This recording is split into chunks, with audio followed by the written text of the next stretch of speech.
જય સોમનાથ મિત્રો, હું આજે તમને એક બહુ જ ચમત્કારી જગ્યા ઉપર તમને દર્શન કરવા લઈ જાઉં છું, જે લીલી નાગેરની અંદર આવેલી છે. શેઠ ઝઘડુસાની જગ્યા છે અને ત્યારનો શેઠ ઝઘડુસા જ્યારે જીવિત હતા ત્યારનો આ ચમત્કાર હજી પણ એમને ચમત્કાર ચાલુ ને ચાલુ છે. બીજા કોઈ મંદિરે જાય તો તમને એનો ખાલી ન્યાનો ચમત્કાર થોડો ઘણો, પણ આ તો હજી જીવિત છે ચમત્કાર, જે અખંડ જ્યોત રૂપે આપને અહીંયા બતાવવામાં આવે છે. તો ચાલો મિત્રો, હું તમને એ બતાવું.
જારી ખુલે,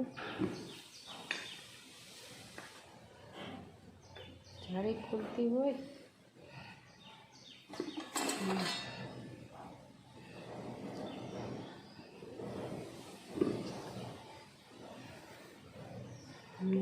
ભલે જ નહીં.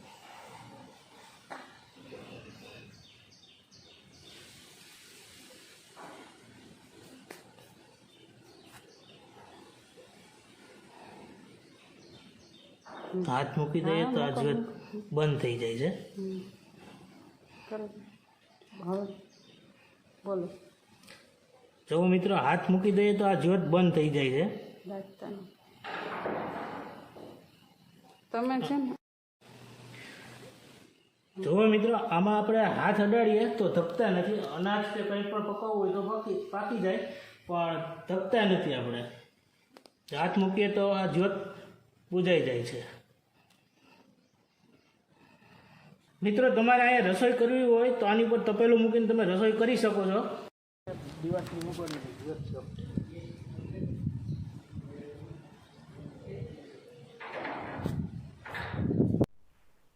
મિત્રો, આ શેઠ ઝઘડુસાની જગ્યામાં આ 4 દિવાલની અંદર તમે ગમે ત્યાં ખાડો કરીને દિવાસી પ્રગટાવો તો જ્યોત પ્રગટે છે. ને આ શેઠ ઝઘડુસાને આ હરસિદ્ધિ માતાએ આ વરદાન આપેલું હતું. આ જગ્યામાં કોઈ પણ જગ્યાએ તમે ખાડો કરીને કરશો તો અગ્નિ રૂપે જ્યોત પ્રગટ થશે.